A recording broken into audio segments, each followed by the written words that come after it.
neza Giti. Yego mwanyirijwe ku izuba kandi numye ndabona muje no kunyana. Giti tukwirije ku izuba gute kandi n'amasaha yo gutangira atarashika ko. Yego nibyo amasaha kumvikanye yo gutangira inama ntaraki. Bisaba kumvikanye tugomba kugerera ku kagari yageze. Ariko ndabyibuka neza. Tumvikanye ko tugomba kugera hano ku kagari saa 2. Inama igatangira saa 2 n'igice. None habaye saa 2:20. Wowe wahageze ryari? Nageze kuri gate saa 2:10. Niyo mpamvu ugiye gusinyira amande y'ibihumbi 10. Cyo ni hohoterwa ntago nabishemera. Ntago mburana nawe ari ntago ntabwo nashika mu kagari ndi uwa mbere ngo ntange n'amande.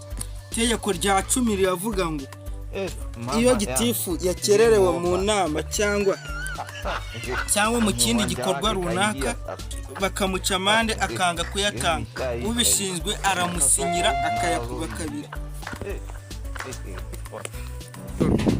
Kamfe gusinya nta kundi. Hano umuntu ntabwo abaje kubanikira amenyo rego.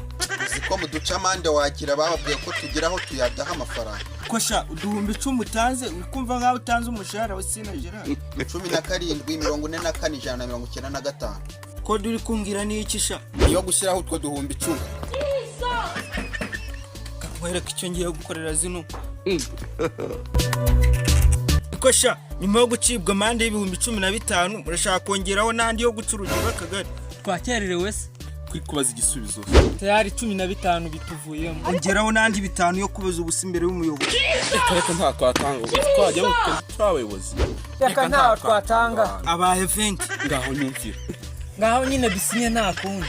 Kuko ugiye kuyatanga mani wagire kubwo. Ushobora kwanga kuyatanga akaza kugusinyira kikuba kabiri. Nahumure n'ubundi namusinye Gitifu Festo Sinyango.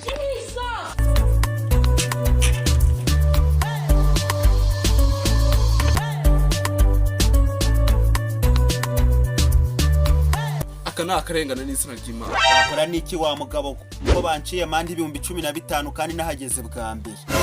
Rwose iki kibazo tugomba kukivugaho muri iyi nama. Ariko sha warandose. Kubera iki? Wowe ibyo ndi gutekereza n'ibyo uri kuzubwira Gitifu. Ngira ngo mbere yuko nyakuba Gitifu wacu umwanya kamanze sabe umuntu twabanye nabi muri uyu mwaka wa 2025 tugijeje ku musozo mbanje kumusaba imbabazi. Banza mbabarire mbere yuko dutanga umwanya ibyo nashaka kuvuga. Vuga ibyo uvuga vuba uvana iyo mihembezo aho ngaho. So amurese akabanza kavuga.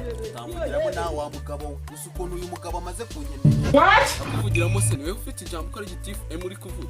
Ako rero buno bugabo bwombi bwanyihaye wagira ninjye wabuciye amande n'izina ry'Imana. Reka ngiye ntabwo nabyemera iyi ni hohoterwa. Gitifu den uracyagira ingeso yo kuvugira mu muntu ukiri kuvuga. Giti niyo mwaza n'ikihebe kabutindi ngo kimukubite bimuvemo ibyamuvamo. Ubwo ni ibintu byamugiye mu maraso. Kuko nawe ubusambo no kuriganya abantu bikuba mu maraso. Wa mugabo urongera kumvugaho ndaguca ibyo bihizo. Icyo bihembezo uve ku mutwe dore ko tugena ukwegusa. Mweguze se uri ministeri wamushyizeho. Ariko se Giti ubwo ministeri arabizi ko Gitifu yema duhagarariye nka Gitifu w'umurenge. Ongeraho ngo yuko nadukakabiza gutya. iki mwese muzibi byese ibyo byatuzinduye hano. Reka tuvuge ku byatuzinduye dore n'amasaha yagiye. Rega umuntu akeneye no kujya mu yindi birimo agajya gushaka umugati w'abana. Ndanumvise uha gahunda nigiye kugwa umugati w'abana. Ninde se ugiye kugura indaya? Uri kungira umusazi ntawe twaje uri kwiha gahunda kuri phone. Gitifu Festo uracyagura indaya. Yazereka gute se kandi mu kagari cye Arizo zitanga umusoro mwinshi. oya Giti ibintu ntabwo bikwiye kabisa. Oya wowe kwambura abayobozi bagenzi bawe birakwiye. Wewe si byukora biba bikwiye. Zabaze sha kagari kanje kari mu tugari tw'inyangamugayo muri uyu murenge wacu. Akagari ka Gitifu yemi kabaye akambere. Akange kazasohokera Afurika yose. Gikaba kari muri -infinite. Natuje sha kubyo tujye kubireba mu kanya. Ushobora gusanga kanye mwavuze ngo kaba mw'indaya ariko kabaye akambere. Gitifu den. Kugira ngo igikorwa cyacu kigende neza birasaba ko muziba. Giti ngo tuzibe ko Mu kanya muranazibuka. Ngira ngo tudatinze twatangira. Mbere na mbere ikituzanye hano ni ukubashimira neza uburyo mwayoboyemo neza uyu mwaka. Mbere yuko ngira ikindi mvuga mubanze mwiha amashyi. turahakwiye kabisa. So nkuko mubizi mu marushanwa haba ari mu wa mbere n'uwa nyuma. Ngiye gusoma akagari kahize utundi mu kwitwara neza ndetse n'akabaye akanyuma. Akagari kabaye akambere nakanya kubaho Gitifu Emi. Yes, nice one. Mama yangu. Number 1 Gitifu kabisa. Uwo mwaka kabisa Gitifu wanyawe umwaka. Aka kabiri na aka Gitifu Festo. Yes. aka gatatu rero ni aka gitifu magnesium. ubwo wanyuma ninde? ni wowe. Si ibintu byumvikana se atari ngombwa ngo bagusome? ubu ni impamvu ndayumva pe. impamvu Emi aturya amafaranga menshi nayimenye. abagira ngo ahe gitifu ruswa kugira ngo amugire uwa mbere nyine. ariko indaya zitumye ubu wa kabiri. magnesium nshakira indaya za mbere nkazasha gibu na zino zikinira filime z'urukozasoni za mbere ku isi kugira ngo nanjye akagari kanye kazaba kambere. Iyi nizo muri Amerika ndi buzane none. ariko gitiye ibi sinabyemera, ninjye wari uri kuba uwa mbere. Deni, hano ntabwo dukoresha ikimenyane, ni ibintu byagaragariye buri wese. uburyo akagari kanjye kaba kanyuma se. Deni, humura twese batugeneye ibihembo. ese burya baraduhemba? Yego mwese turabahemba. Ngira ngo gitifu Emi twabanza tukamuha umwanya agatubwira uburyo yakoresheje kugira ngo abe uwa mbere. Murakoze cyane. Yego koko birakwiye ko mumpa umwanya.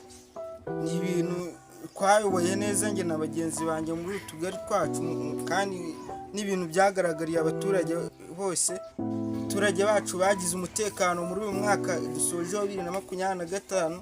ntabwo ubusambo twumvishe, ntabwo twumvisha ngo yishundi. ni ibintu nyine twayoboye tubishizeho umutima wacu. So uburyo nakoresheje nuko abaturage banjye narabumvaga icyo bashaka nkabafasha, kabaha nyine icyo bifuza cyose nkabafasha gukigeraho. Murakoze. Ngira ngo na gitifu Deni tumuhe umwanya atubwire uburyo azayobora mu mwaka wa 2026. murakoze. nanjye rero uburyo nzayoboramo uyu mwaka, nzashyigikira indaya mu kagari kanjye, nzaka n'inguzanyo muri banki ngiye nkondeshe n'indaya, nzivane no mu Burayi kugira ngo nanjye zizanteshe umwanya wa mbere. Hari akandi wibagiye bro. Tuzakoresha na ruswa nk'uko gitifu Emi yabigenje.